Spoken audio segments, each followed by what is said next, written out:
ದಿನಾಂಕ 28/1/2025 ನಮ್ಮ ವಿಜಯಪುರ ಗ್ರಾಮೀಣ ಪೊಲೀಸ್ ಠಾಣಾ ವ್ಯಾಪ್ತಿಯಲ್ಲಿ ಅರಕೇರಿ ತಾಂಡಾದಲ್ಲಿ ಏನು ಒಂದು ಫೈರಿಂಗ್ ಇನ್ಸಿಡೆಂಟು ದಲ್ಲಿ ಒಬ್ಬ ವ್ಯಕ್ತಿ ಮೃತನಾಗಿರ್ತಾನೆ. ಸತೀಶ್ ಪ್ರೇಮ್ ಸಿಂಗ್ ರಾಥೋಡ್ ಅಂತ ಹೇಳಿ. ಸೊ ರಮೇಶ್ ಲಮಾಣಿ ಅನ್ನುವಂಥ ವ್ಯಕ್ತಿ ಸತೀಶ್ ಪ್ರೇಮ್ ಸಿಂಗ್ ರಾಥೋಡ್ ಅನ್ನೋನನ್ನ ಅವತ್ತಿನ ದಿನ ಬೆಳಗ್ಗೆ 10:30 ಗಂಟೆಗೆ ಒಂದು ಪಿಸ್ತೂಲ್ನಿಂದ ಮತ್ತೆ ಮಾರಕಾಸ್ತ್ರಗಳಿಂದ ತಲೆಗೆ ಕಲ್ಲಿನಿಂದ ಜಜ್ಜಿ ಕೊಲೆ ಮಾಡಿರ್ತಾನೆ. ಆ ಹಿನ್ನೆಲೆಯಲ್ಲಿ ನಮ್ಮ ವಿಜಯಪುರ ಗ್ರಾಮೀಣ ಪೊಲೀಸ್ ಠಾಣಾ ವ್ಯಾಪ್ತಿಯಲ್ಲಿ ದಿನಾಂಕ 28/1/2025 ಒಂದು ಕೊಲೆ ಪ್ರಕರಣ ದಾಖಲಾಗಿರುತ್ತೆ. ಆ ಕೊಲೆ ಪ್ರಕರಣದಲ್ಲಿ ಈಗಾಗಲೇ 6 ಜನರನ್ನ ಬಂಧಿಸಿ ಅವರನ್ನ ನ್ಯಾಯಾಂಗ ಬಂಧನಕ್ಕೆ ಒಳಪಡಿಸಲಾಗಿದೆ. ಅದರಲ್ಲಿ 5ನೇ ವ್ಯಕ್ತಿಯಾದಂತಹ ಸಾಗರ್ ಅಲಿಯಾಸ್ ಸುರೇಶ್ ರಾಥೋಡ್ ಈತನನ್ನ ದಿನಾಂಕ 13/2/2025 ವಿಜಯಪುರ ಗ್ರಾಮೀಣ ಪೊಲೀಸರು ಆತನನ್ನ ಬಂಧಿಸ್ತಾರೆ.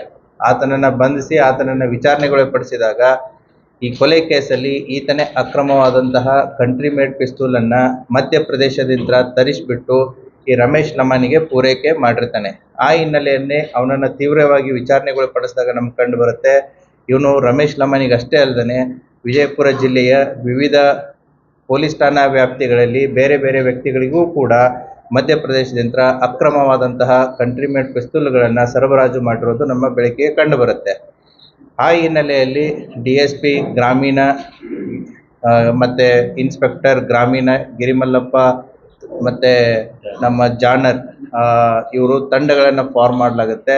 ತಂಡಗಳನ್ನು ಫಾರ್ಮ್ ಮಾಡಿಬಿಟ್ಟು ಈ ಎಲ್ಲ ಒಟ್ಟು 9 ವ್ಯಕ್ತಿಗಳ ಡೀಟೇಲ್ಸನ್ನು ತೆಗೆದುಕೊಂಡು ನಮ್ಮ ವಿಜಯಪುರ ಜಿಲ್ಲೆಯ ವಿವಿಧ ಪೊಲೀಸ್ ಠಾಣಾ ವ್ಯಾಪ್ತಿಗಳಲ್ಲಿ ನಮ್ಮ ಎಲ್ಲ ಪೊಲೀಸ್ ಇಲಾಖೆಯ ವಿವಿಧ ತಂಡಗಳು ದಾಳಿಯನ್ನು ಕೈಗೊಂಡಾಗ ಸುಮಾರು 9 ಪಿಸ್ತೂಲು ಮತ್ತು 24 ಸಜೀವ ಗುಂಡುಗಳನ್ನು ನಾವು ವಶಪಡಿಸ್ಕೋತೀವಿ. ಆ ಹಿನ್ನೆಲೆಯಲ್ಲಿ ಒಟ್ಟು 9 ಜನ ಪ್ರಕಾಶ್ ರಾಥೋಡ್ ಈತನ ಮೇಲೆ ವಿಜಯಪುರ ಗ್ರಾಮೀಣ ಪೊಲೀಸ್ ಠಾಣೆಯಲ್ಲಿ 1 ಪಿಸ್ತೂಲು ಮತ್ತು 3 ಗುಂಡುಗಳು. ಅದೇ ರೀತಿ 2ನೇ ಆರೋಪಿ ಅಶೋಕ್ ಪಾಂಡ್ರೆ ಈತ ಅರಕೇರಿ ವಿಜಯಪುರದವನು, ಆತನ ಹತ್ರ 1 ಪಿಸ್ತೂಲು ಮತ್ತು 2 ಗುಂಡು. ಮತ್ತು ಸುಜಿತ್ ರಾಥೋಡು ಈತ ತುಳಜಾಪುರ ಜಿಲ್ಲೆಯವನು, ತುಳಜಾಪುರದವನು, ಅವನ ಹತ್ರ 1 ಪಿಸ್ತೂಲು 1 ಗುಂಡು. ಮತ್ತು ಈ 3 ಜನದ ಮೇಲೆ ವಿಜಯಪುರ ಗ್ರಾಮೀಣ ಪೊಲೀಸ್ ಠಾಣೆಯಲ್ಲಿ ಪ್ರಕರಣ ದಾಖಲಾಗಿರುತ್ತೆ. ಅಷ್ಟೇ ಅಲ್ಲದೆ ಸುಖದೇವ್ ರಾಥೋಡ್ ಇವನು ಸಾಯಿ ಪಾರ್ಕು ಇಲ್ಲೇ ವಿಜಯಪುರದವನು, ಈತನ ಹತ್ರ 1 ಪಿಸ್ತೂಲು ಮತ್ತು 5 ಗುಂಡುಗಳು ದೊರೆತಿರ್ತವೆ. ಆತನ ಮೇಲೆ ಜಲನಗರ ಪೊಲೀಸ್ ಠಾಣೆಯಲ್ಲಿ ಪ್ರಕರಣ ದಾಖಲಾಗಿರುತ್ತೆ. ಅದೇ ರೀತಿ ಪ್ರಕಾಶ್ ರಾಥೋಡು ಸಾಕಿನ್ ನಾಗಾವಿ ತಾಂಡ ಸಿಂದಗಿ ತಾಲೂಕು, ಈತನ ಹತ್ರ 1 ಪಿಸ್ತೂಲು ಮತ್ತು 1 ಸಜೀವ ಗುಂಡು ಸಿಕ್ಕಿರುತ್ತೆ. ಈತನ ಮೇಲೆ ಸಿಂದಗಿ ಪೊಲೀಸ್ ಠಾಣೆಯಲ್ಲಿ ಪ್ರಕರಣವನ್ನು ದಾಖಲು ಮಾಡಿ ಆತನನ್ನು ಕೂಡ ಅರೆಸ್ಟ್ ಮಾಡಲಾಗಿದೆ. 6ನೇ ವ್ಯಕ್ತಿ ಗಣೇಶ್ ಶಿವರಾಮ್ ಶೆಟ್ಟಿ, ಈತ ಬಸವನ ಬಾಗೇವಾಡಿಯಲ್ಲಿ ಸಿಗ್ತಾನೆ. ಈತನ ಹತ್ರ 1 ಪಿಸ್ತೂಲು 4 ಸಜೀವ ಗುಂಡುಗಳು. ಆತನ ಮೇಲೆ ಬಸವನ ಬಾಗೇವಾಡಿ ಪೊಲೀಸ್ನವರು ಕ್ರಮವನ್ನು ಕೈಗೊಂಡಿರ್ತಾರೆ. ಅದೇ ರೀತಿ ಚನ್ನಪ್ಪ ಮಲ್ಲಪ್ಪ ನಾಗನೂರು ಈತ ಈಗ ಸಾಕಿನ್ ಹುಬ್ಳಿ ಅವನು, ಈತನ ಹತ್ರನೂ ಕೂಡ 1 ಪಿಸ್ತೂಲು 4 ಸಜೀವ ಗುಂಡುಗಳು ಸಿಕ್ಕಿರ್ತವೆ. ಆತನ ಮೇಲೆ ಆದರ್ಶ ನಗರ ಪೊಲೀಸ್ ಠಾಣಾ ಪೊಲೀಸ್ನವರು ಪ್ರಕರಣವನ್ನು ದಾಖಲಿಸಿಕೊಂಡು ತನಿಖೆಯನ್ನು ಕೈಗೊಂಡಿರ್ತಾರೆ. ಸಂತೋಷ್ ರಾಥೋಡ್ ಈತ ತಿಕೋಟಾ ತಾಲೂಕಿನವನು, ಲೋಗಾಂವ್ ತಾಂಡ ಅಂತಂತೇಳಿ, ಆತನ ಹತ್ರ 1 ಪಿಸ್ತೂಲು 4 ಗುಂಡುಗಳು ದೊರೆತಿರ್ತವೆ. ಆತನ ಮೇಲೆ ತಿಕೋಟಾ ಪೊಲೀಸರು ಪ್ರಕರಣವನ್ನು ದಾಖಲಿಸಿ ಆತನನ್ನು ಕೂಡ ಅರೆಸ್ಟ್ ಮಾಡಲಾಗಿದೆ. ಜನಾರ್ದನ್ ಪವಾರ್ ಈತನು ಸಾಂಗ್ಲಿ ಜಿಲ್ಲೆಯವನು, ಐತವಾಡೆ ಗ್ರಾಮ ಅಂತಂತೇಳಿ, ಆತನ ಹತ್ರ 1 ಪಿಸ್ತೂಲ್ ದೊರಕಿದ್ದು ಆತನ ಮೇಲೆ ವಿಜಯಪುರ ಗ್ರಾಮೀಣ ಪೊಲೀಸರು ಕ್ರಮವನ್ನು ಕೈಗೊಂಡಿರ್ತಾರೆ. ಸೊ ಹೀಗೆ ಒಟ್ಟು 9 ಜನರಿಂದ 9 ಪಿಸ್ತೂಲುಗಳನ್ನು, ಒಟ್ಟು 24 ಗುಂಡುಗಳನ್ನು ಅವರಿಂದ ವಶಪಡಿಸಿಕೊಂಡಿರ್ತಾರೆ. ಸೊ ಈ ಪೂರ್ತಿ ಕಾರ್ಯಾಚರಣೆಯ ಮೇಲುಸ್ತುವಾರಿಯನ್ನು ಇಬ್ಬರು ನಮ್ಮ ಅಡಿಷನಲ್ SP ಆದಂತಹ ಶಂಕರ್ ಮಾರಿಯಾಳ್ ಅವರು ಮತ್ತು ರಾಮಗೌಡ ಹಟ್ಟಿಯವರು ಮತ್ತು DYSP ರೂರಲ್ ಗಿರಿಮಲ್ಲಪ್ಪ ಮತ್ತು DYSP ಸಿಟಿ ಯಲಿಗಾರ್ ಅವರ ನೇತೃತ್ವದಲ್ಲಿ ಮತ್ತು ನಮ್ಮ ಗ್ರಾಮೀಣ ಪೊಲೀಸ್ ಠಾಣೆಯ ಇನ್ಸ್ಪೆಕ್ಟರ್ ಆದಂತಹ ಜಾನರ್ ಅವರು ಅತಿ ಉತ್ತಮವಾದಂಥ ಕೆಲಸವನ್ನು ಮಾಡಿರ್ತಾರೆ. ಅವರ ಜೊತೆಗೆ ಉಳಿದಂತಹ ತನಿಖಾ ತಂಡದಲ್ಲಿ ನಮ್ಮ ಬಾಗೇವಾಡಿ ಇನ್ಸ್ಪೆಕ್ಟರ್ ತಾಶಾಳ್ ಮತ್ತು ನಮ್ಮ ಗೋಲ್ ಗುಂಬಾಜ್ ಇನ್ಸ್ಪೆಕ್ಟರ್ ಆದಂತಹ ಮಲ್ಲಯ್ಯ ಮಠಪತಿ, ಅವರ ಜೊತೆಗೆ ನಮ್ಮ ರೂರಲ್ ಇನ್ಸ್ಪೆಕ್ಟರ್ ಆದಂಥ ಪರಶುರಾಮ್ ಮನ್ಗೂಡಿ ಮತ್ತು ಸಿಂದಗಿ ಇನ್ಸ್ಪೆಕ್ಟರ್ ನಾನಗೌಡ ಪಾಟೀಲ್, PSR ಅವರಾದಂತಹ ವಿನೋದ್ ದೊಡ್ಡಮನಿ, ಉಪ್ಪಾರ್, ಶ್ರೀಕಾಂತ್ ಕಾಂಬ್ಳೆ, ಆಶಿಫ್ ಮುಷಾಫರಿ, ದೇವರಾಜ್ ಉಳ್ಳಾಗಡ್ಡಿ, ಸೀತಾರಾಮ್ ಲಮಾನಿ, ಸಂಗಾಪುರ್, ತಿಪ್ಪಾರೆಡ್ಡಿ ಮತ್ತು ಸಿಬ್ಬಂದಿಗಳಾದಂತಹ LS ಹಿರೇಗೌಡರ್, ಪಟ್ಟಣ್ ಶೆಟ್ಟಿ, ದಳವಾಯಿ ಬಿರಾದರ್, ಗಡೇದ್ ನಾಯಕ್, ರಾಥೋಡ್ ಬಿರಾದರ್, ಲಮಾನಿ ಮತ್ತು ಇನ್ನಿತರ ಹಲವಾರು ಸಿಬ್ಬಂದಿಗಳು ಇದರಲ್ಲಿ ಕಾರ್ಯಾಚರಣೆಯಲ್ಲಿ ಪಾಲ್ಗೊಂಡಿದ್ದು ಈ ರೀತಿಯಾದಂಥ ಒಟ್ಟು 9 ಅಕ್ರಮ ಪಿಸ್ತೂಲ್ಗಳನ್ನು ಮತ್ತು ಗುಂಡುಗಳನ್ನು ವಶಪಡಿಸಿಕೊಳ್ಳುವುದರಲ್ಲಿ ಯಶಸ್ವಿಯಾಗಿರುತ್ತಾರೆ ಮತ್ತು ಅವರ ಕಾರ್ಯಾಚರಣೆಯನ್ನು ಶ್ಲಾಘಿಸಲಾಗಿರುತ್ತೆ. ಸೊ ಈ ರೀತಿ ಮಧ್ಯಪ್ರದೇಶದಿಂದ ತಂದು ಅಕ್ರಮವಾಗಿ ಮಾರಾಟ ಮಾಡಿದಂತಹ ವ್ಯಕ್ತಿಯೂ ಕೂಡ ನಮ್ಮಲ್ಲಿದ್ದು ಇನ್ನೂ ಹೆಚ್ಚಿನ ತನಿಖೆಗೆ ಇದನ್ನು ಒಳಪಡಿಸಲಾಗಿದೆ. Thank you. ಸಾರ್ವಜನಿಕ ಸ್ವಲ್ಪ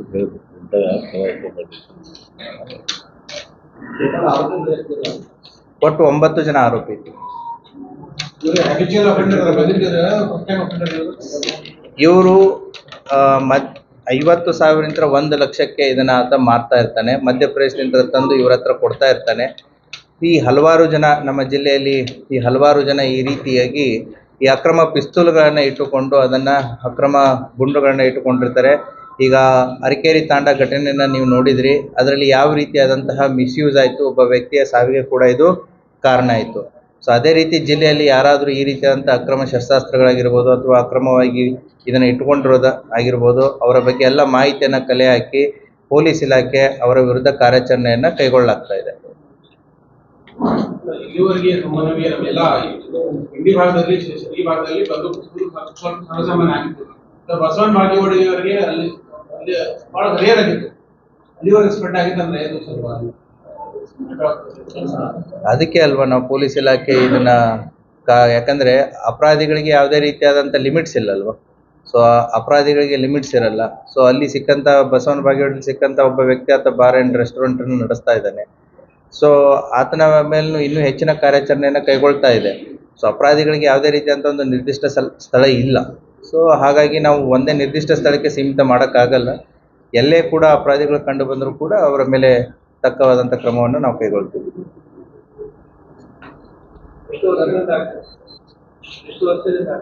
ಏನು ಇವನು ಸುಮಾರು 5-6 ವರ್ಷದಿಂದ ಈತ ಟ್ರಕ್ ಡ್ರೈವರ್ ಆಗಿ ಕೆಲಸ ಮಾಡ್ತಾ ಇದ್ದ.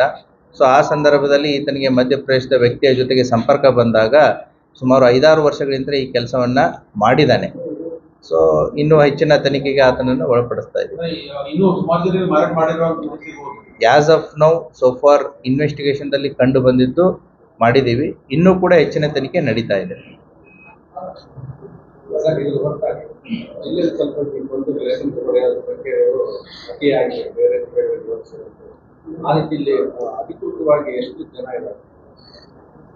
ಅಧಿಕೃತವಾಗಿ ನಿಖರವಾದಂಥ ಸಂಖ್ಯೆ ನಮ್ಮಲ್ಲಿ ಇದೆ.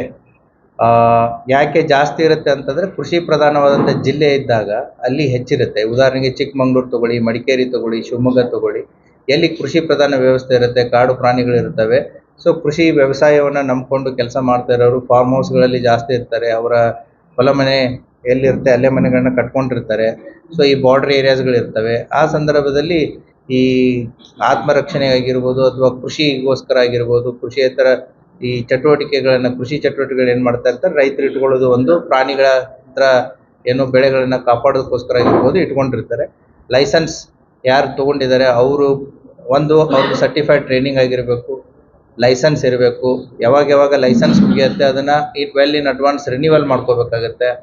ಸೊ ವ್ಯಕ್ತಿಗಳು ಸಾವಿಗೀಡಾಗಿದ್ದರೆ ನೆಕ್ಸ್ಟ್ ಅವರ ಸಕ್ಸಸರ್ ಯಾರಿರ್ತಾರೆ ಅವ್ರಿಗೆ ಟ್ರಾನ್ಸ್ಫರ್ ಮಾಡ್ಕೋಬೇಕಾಗತ್ತೆ. ಫಿಸಿಕಲ್ ಫಿಟ್ನೆಸ್ ಇರಬೇಕಾಗತ್ತೆ. ಯಾರು ರಿನ್ಯೂವಲ್ ಮಾಡ್ಕೊಳ್ಳೋಕ್ಕಾಗಲ್ಲ ಅವರ ಪಿಸ್ತೂಲ್ ಆಗಿರ್ಬೋದು, ಬಂದೂಕ್ ಆಗಿರ್ಬೋದು ಅಥವಾ ಅವರ ಗನ್ಸ್ಗಳನ್ನು ನಾವು ಡಿಪಾಸಿಟ್ ಮಾಡ್ಕೋತೀವಿ ಫರ್ದರ್ ಅವರು ರಿನ್ಯೂವಲ್ ಮಾಡೋವರೆಗೂ.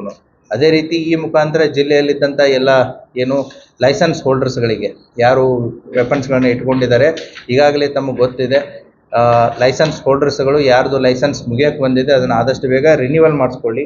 ಯಾರ್ದು ಮುಗಿದಿದೆ ಅದನ್ನು ಮೊದಲು ಡಿಪಾಸಿಟ್ ಮಾಡಿ before we conduct the rates. So ಅದನ್ನು ಡಿಪಾಸಿಟ್ ಮಾಡಿ ಆಮೇಲೆ ಈ ಹೊಸದಾಗಿ ಯಾರು ಲೈಸೆನ್ಸ್ಗಳನ್ನು ಅಪ್ಲೈ ಮಾಡ್ತಾ ಇದ್ದಾರೆ, ಈಗಾಗಲೇ ತಮಗೆ ಗೊತ್ತಿದೆ ಪೊಲೀಸ್ ಇಲಾಖೆ ನಾಗರಿಕ ಬಂದೂಕು ತರಬೇತಿಯನ್ನು ಕೂಡ ಆಯೋಜಿಸಲಾಗಿದೆ. ಅದು 20ನೇ ತಾರೀಕುವರೆಗೂ ಡೇಟ್ ಇದೆ. ಯಾರ್ಯಾರು ಅಪ್ಲೈ ಮಾಡ್ತಾರೆ ಅವ್ರಿಗೆ ಫಸ್ಟ್ ಟ್ರೈನಿಂಗ್ ಕೊಡ್ತೀವಿ, ದೆನ್ ಸರ್ಟಿಫಿಕೇಷನ್ ಆಗುತ್ತೆ. ಸೊ ಅವಶ್ಯಕತೆ ಇದ್ದವರಿಗೆ ಅದನ್ನು ಕಾನೂನಿನ ಚೌಕಟ್ಟಿದೆ, ಕಾನೂನಿನ ಅಂಶಗಳ ಮುಖಾಂತರ ಅದನ್ನು ಚೆಕ್ ಮಾಡಿ ಅವ್ರಿಗೂ ಕೂಡ ಹೊಸದಾಗಿ ಕೊಡಲಾಗುತ್ತೆ.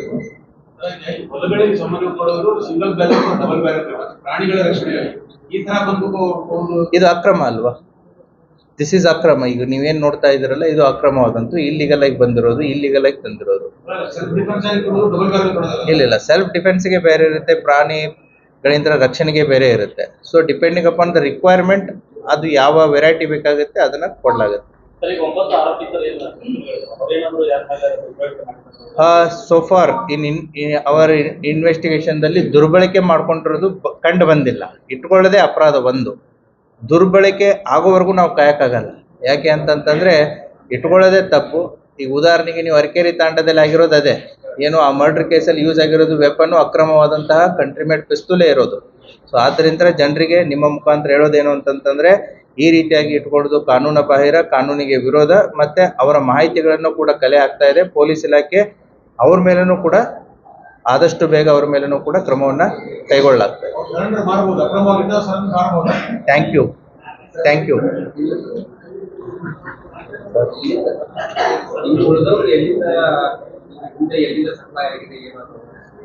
ಯು.